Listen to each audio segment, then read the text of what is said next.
Love Sharma कहाँ से? हरिद्वार। हरिद्वार से। क्या है मामला, क्यों इकट्ठा हो रहे हो आप? सर अभी 12 सितंबर से लेकर 14 सितंबर 2021 इसी महीने हमारी सहायक लेखाकार एक कलेक्टिव पोस्ट पर एक एग्ज़ाम हुआ था, जिसमें ARO, auditor, account clerk, assistant accountant की परीक्षा हुई थी। हमारी उसको लेकर कुछ मांग ऐसी हैं कि उसके अंदर हिंदी भाषा में जो कुछ त्रुटियां हमें मिली हैं वो बहुत ज़्यादा डिप्रेस कर रही हैं बच्चों को, क्योंकि उन्होंने, जैसे कि मैं उदाहरण रूप में बताऊं, कैपिटल का अर्थ होता है पूंजी, पेपर में आया हुआ है राजधानी। ड्राइंग का अर्थ होता है कि अपना पैसा निकालता है ऑनर, ठीक है, तो उसमें इस्तेमाल कर रखा है चित्र। और एक मैं आपको एक दिखाना, कोर्शन होता है मिस रिप्रेजेंटिंग और फ्रॉड, उसमें उन्होंने बलात्कार शब्द इस्तेमाल कर रखा है। मैं आपके सामने आयोग के द्वारा की जो उन्होंने निकाली है आंसर की, उसका ये दिखाना चाहूँगा। भैया जूम करके देखिए ज़रा, ठीक है, ये क्वेश्चन है आयोग द्वारा आंसर की के अंदर।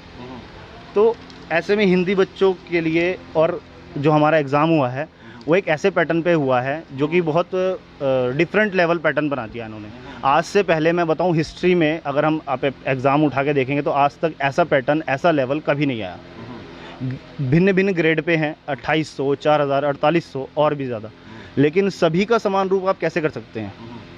सभी को एक ही डंडी से कैसे हाँका जा सकता है? मैं असिस्टेंट अकाउंटेंट की तैयारी कर रहा हूँ तो मेरे लिए उस लेवल का एग्ज़ाम होना चाहिए। मैं एक IS रैंक का या एक उससे अधिक रैंक का एग्ज़ाम का पेपर कैसे दे सकता हूँ? मैं तो अपने लेवल से तैयारी कर रहा हूँ। तो इसी समस्याओं को लेकर आज हम सारे स्टूडेंट्स इकट्ठा हुए हैं। कितने लोग हैं ये? लगभग हम 50 लोग हैं। जो ग्रुप हम लोग जो है, हम लोग 200-250 तो हमारे ज़्यादा लोग ग्रुप है, हमारा 200-250 का तो ग्रुप है हमारा। उसके अलावा भी बहुत सारे ग्रुप्स बने हुए हैं व्हाट्सएप पे, लेकिन अभी यहाँ पे आने के टाइम पे जो हम लोग इकट्ठा हो पाए, बाकी लोग बहुत दूर दूर से आए हैं सर। आप कहाँ से हैं? मैं तो देहरादून से ही आई हूँ। क्या शुभ नाम है? मेरा पिंकी भट्ट। पिंकी भट्ट जी, आपने भी एग्जाम दिया है? जी सर। कितने लोग बैठे थे इसमें, किस में? इस परीक्षा में? सर हाँ, 17-18 हज़ार करीब के लोगों ने अप्लाई किया था, लेकिन बैठे थे 9,500 करीब। 9,500 लोग बैठे थे इस उसमें परीक्षा में, और 17-18 हज़ार लोगों ने अप्लाई किया था। और जिस तरीके का पेपर आया उसको लेकर आप खिन हैं? नहीं, हिंदी हमारी जो लैंग्वेज है दे रखी है, हिंदी जो है हमें बिल्कुल समझ नहीं आई है।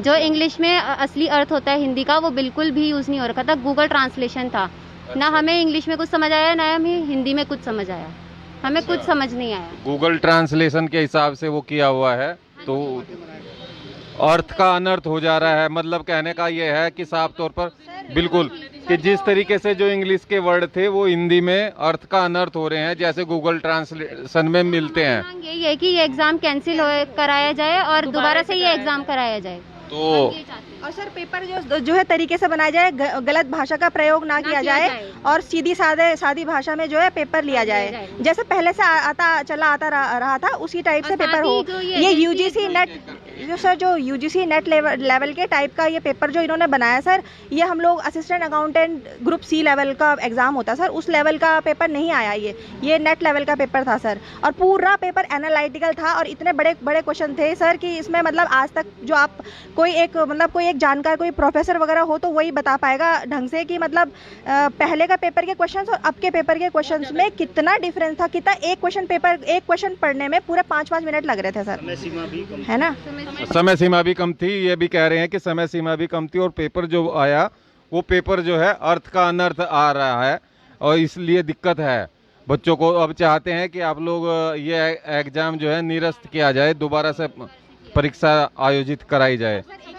और साथ ही ये जो एजेंसी एग्जाम करा रही है, वो कई जगह जहाँ ये एग्जाम करा रही है, MP में, UP में, तमिलनाडु में इस एजेंसी की जांच चल रही है।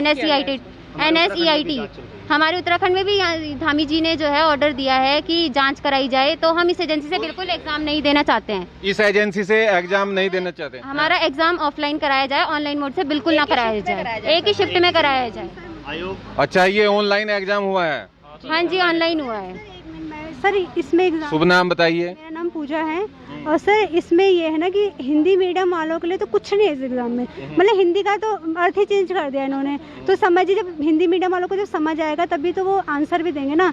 उनका टाइम भी वेस्ट हो रहा है, वो उतने अटेम्प्ट भी नहीं कर पाए। और हिंदी तो बिल्कुल, अरे सर मैं बोलना चाहूँगी, आपने अगर हिंदी मीडियम को मतलब इंग्लिश मीडियम को फेस बनाना था तो हिंदी मीडियम वालों को बोल दीजिए कि अप्लाई ना करें वो। यहाँ तो उनके साथ सरासर अन्याय हुआ है ना। और सर जो ज़्यादातर बच्चे हैं ना पहाड़ी इलाके से ज़्यादातर बच्चे वो अपनी पहाड़ी इलाके के बच्चे ज्यादा हैं इसमें। हाँ तो ज़्यादातर बच्चे सर दो ही तो यहाँ है मैदानी इलाके हैं, ये सब ने ज़्यादातर जो मैदान में भी है वो ज़्यादातर हिंदी मीडियम से पढ़े हुए हैं, तो आपको उनको ध्यान में रख कर पेपर बनाना चाहिए था ना। आप सिर्फ इंग्लिश को ध्यान में रख के पेपर बना रहे हैं, ऊपर से मतलब ये कि हिंदी भी ऐसी ना कि मतलब सिंपल हिंदी होती है, चलो कोई बात नहीं, ऐसी हिंदी कि मतलब कुछ बलात्कार जैसे शब्दों का यूज़ किया गया है इसमें। तो कॉमर्स में ये शब्द का मतलब हिंदी दिवस के दिन जो हिंदी टाइपिंग द्वारा छापे गए पेपर में हिंदी की मिस्टेक है। 14 सितंबर राष्ट्र हिंदी दिवस होता है, उसी दिन के पेपर में हिंदी के अंदर गलती आ रही है। हिंदी टाइपिंग ये लोग मांग रहे हैं। और आपका शुभ नाम? पूजा थपलियाल। पूजा जी कहाँ से? सर मैं देहरादून से हूँ। अच्छा, क्या बताइए। सर आप ये देखिए, ये जो मैंने एग्जाम कराया है ना, 17,000 इसमें कुछ बच्चे थे, तो इससे पहले भी इन्होंने एग्जाम कराया जिसमें 50,000 कुछ बच्चे थे, इसके बाद भी एग्जाम कराने वाले हैं। तो जब पिछले वाला पेपर ये लोग ऑफलाइन में मतलब आयोजन कर सकते हैं उस पेपर का, ये आयोग एक ही शिफ्ट में कर सकता है, आगे वाला पेपर ये लोग अब ऑफलाइन कराएंगे, एक ही शिफ्ट में कराएंगे, तो हमारे वाले पेपर के लिए ऑनलाइन क्यों?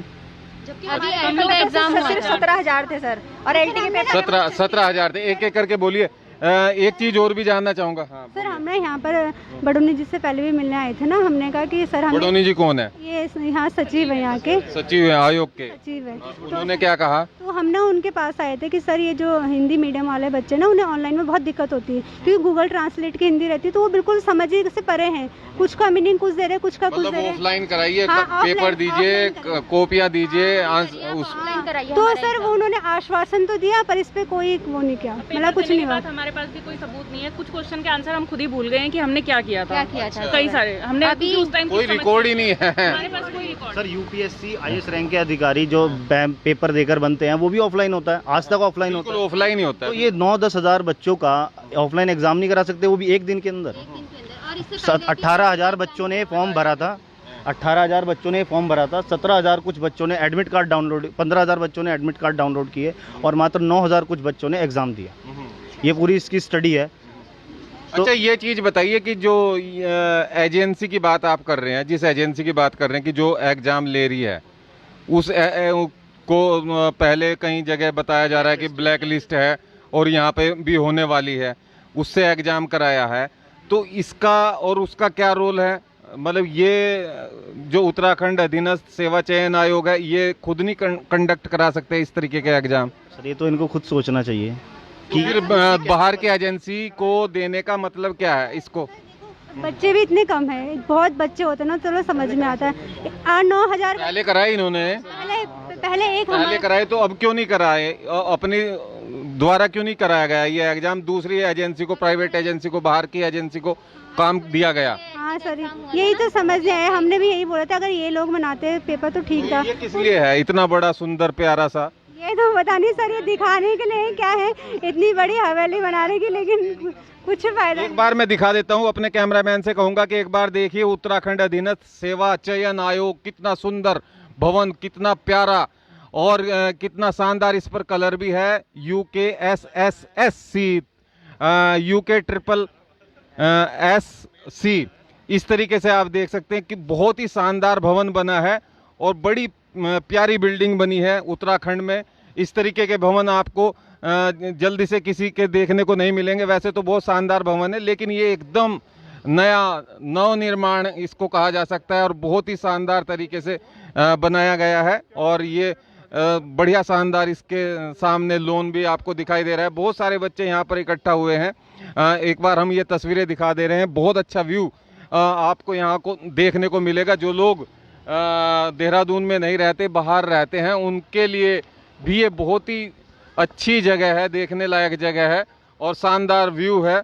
बच्चे कह रहे हैं कि जिस तरीके से उत्तराखंड अधीनस्थ सेवा चयन आयोग ने ये परीक्षा कराई है, उस परीक्षा में ऑनलाइन परीक्षा कराई गई है और ये परीक्षा जो है किसी प्राइवेट एजेंसी के थ्रू कराया गया है ऑनलाइन पेपर, जबकि इनकी मांग है कि इस तरीके की जो परीक्षाएं हैं उनको ऑफलाइन कराया जाए। और इसमें उनको हिंदी को लेकर बड़ी समस्या दिखाई दी और कुछ जो शब्द हैं उनका अर्थ जो है वो अनर्थ हो रहा है, इस तरीके का आरोप युवा लगा रहे हैं।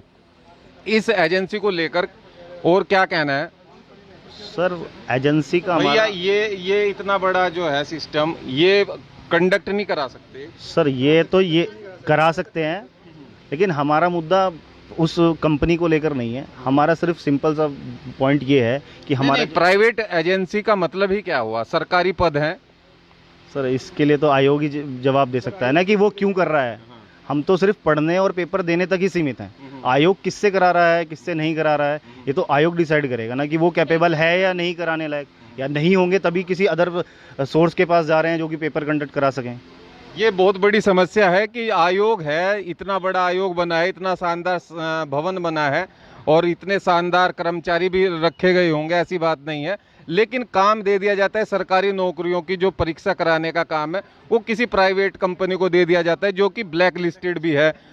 मध्य प्रदेश में भी ब्लैक लिस्टेड है, यहाँ पर भी उसके ऊपर सवाल खड़े किए गए हैं, जांच उसके ऊपर बैठी हुई है। आपका शुभ नाम क्या है? धीरज परिहार। धीरज जी कहाँ से हैं?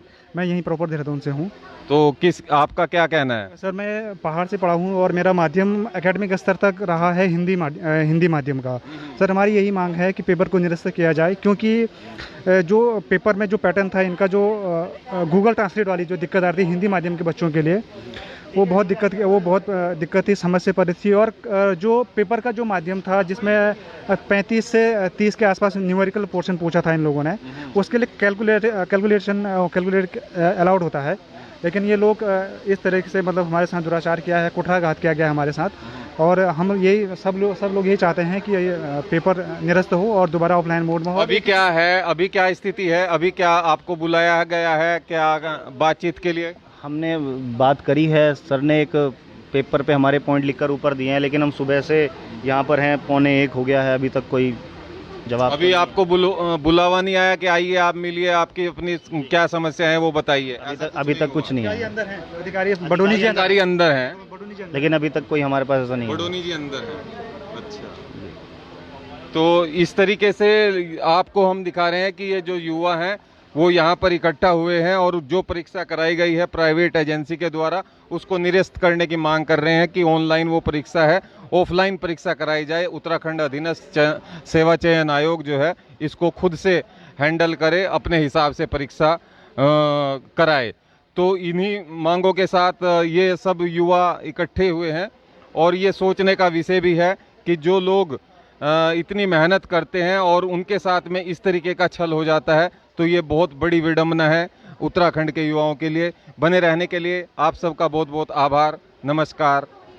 जय उत्तराखंड।